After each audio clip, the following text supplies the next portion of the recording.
Hello, my name is Cassandra Hargis. I am a U.S. Staff Nurse Practitioner student, and this is my assessment of Maya, a 12-month-old infant. My initial presentation is that Maya is an African 12-month-old female presenting today with her mother for concerns about her development. She was born prematurely at 11 weeks gestation due to premature rupture of membranes. She required a 2-month NICU stay with ventilator support. Additional birth history is unremarkable. Mother received limited prenatal care. Mother denies any use of alcohol or drugs during the pregnancy. The family is refugees from Sudan and moved to the U.S. a year and a half ago. She lives with her mother and grandmother in low-income housing. She has had sporadic medical care received at urgent care clinics and EDs. She does not have a PCP. She missed her 6-month visit. The family reportedly has limited resources. Maya has not had any surgeries or hospitalizations. Her family history is unremarkable. Maya appears thin and in no apparent distress. Her weight is below the 3rd percentile. Her height and head circumference is in the 5th percentile. She has good head control, reaches for toys, transfers toys between her hands, and sits with support in the tripod position. The rest of the exam was unremarkable. My initial impression of Maya is that she is a 12-month-old infant that appears to be delayed in her development as evidenced by her sitting in a tripod position. Babies begin to sit in a tripod position around 6 months of age. Additionally, although Maya was 11 weeks premature, her growth is concerning as she is in the 5th percentile for her height and head circumference and less than the 3rd percentile for weight. While it is important to track growth and development using the child's adjusted age until 2 years of age, her thin appearance is a cause for concern. I would like to make sure that an adjusted growth chart was used for premature infants to plot her growth.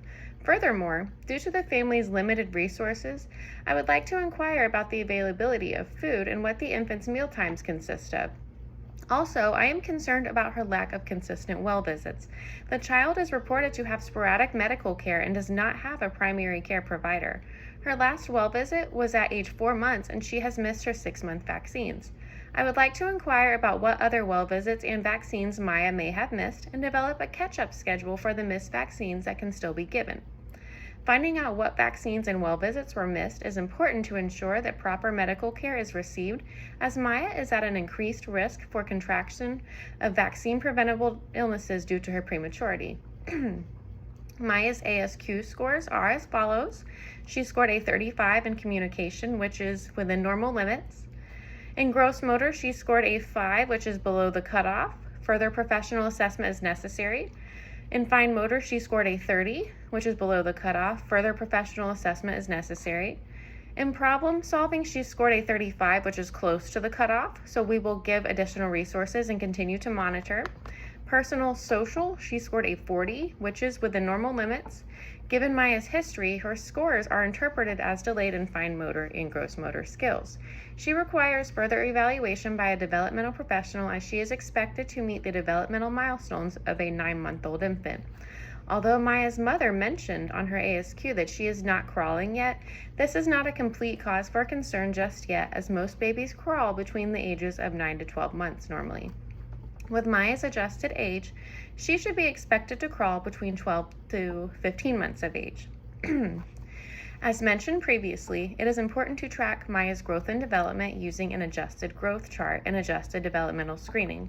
To calculate Maya's corrected age, we should take her actual age and subtract it from the number of weeks she was born prematurely. Maya was born 11 weeks early, so her growth and development should be consistent with that of a 9-month-old infant, given that she was born at 29 weeks gestation.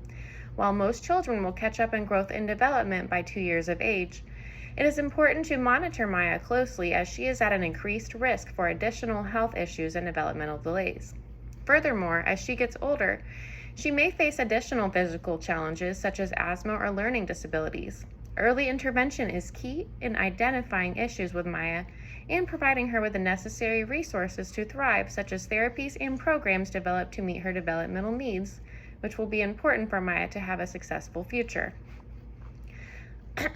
My management plan for Maya includes the following. Maya is below the 3rd percentile for her weight. She is considered failure to thrive. After obtaining a thorough history regarding Maya's dietary intake, it will be important to closely monitor her weight to ensure there is no decline. Maya will need to follow up in 2 weeks for an additional weight check, where we can further assess whether Maya's slow weight gain is due to an organic versus non-organic nature. Additionally, Maya's mother would benefit from meeting with a dietitian to ensure that proper nutrition education is provided. A meeting with a social worker will be necessary as well to address any housing or food insecurities that may be limiting resources for Maya's family. Furthermore, the social worker can help address any gaps in health care by ensuring that Maya and her family have the proper resources to receive access to care. The social worker will be able to offer support for the family to gain access to necessities to support Maya as well. While many facilities may have a dietitian and social worker in-house, many primary care offices do not have this service. If there are no dietitians or social workers in the office, it will be important to provide Maya's mother with the appropriate resources to contact these service providers. Additionally, Maya would benefit from a WIC referral so that she may have free access to nutritious foods, nutrition education, counseling, and support. An additional referral to early intervention to address her developmental delays in fine motor and gross motor skills is necessary. Maya automatically qualifies for early intervention services as she was born prematurely. Early intervention will provide her with an initial evaluation to assess Maya's abilities. Based on the initial evaluation, the program will determine which services she is eligible for and provide her and the family with therapies and support to improve her developmental skills. Maya's next well visit is in 3 months for her 15-month well visit. At this time, it will be important to follow up regarding the initial evaluation to assess how services are going and if any developmental progress is being made. Due to Maya being premature, she is at an increased risk for developing vaccine-preventable diseases. It will be important for her to continue her vaccination schedule and get caught up on vaccines missed at her 6-month well visit. Her vaccines received today include dose 3 of DTaP, with the final dose given at least 6 months apart, dose 3 of hepatitis B, dose 3 of polio, dose 3 of Hib, dose 3 of pneumococcal vaccine. We will administer the next dose at least 8 weeks apart. Since she missed her rotavirus vaccine, we will not be giving that today because the maximum age for the final dose of the rotavirus vaccine is 8 months of age. In addition to referring Maya's family to a dietitian, social worker, WIC, and early intervention, Maya's family should be given information regarding Medicaid, which can offer assistance for low-cost health care. The social worker can assist Maya's mother with the application if needed. That is my assessment of Maya. Thank you.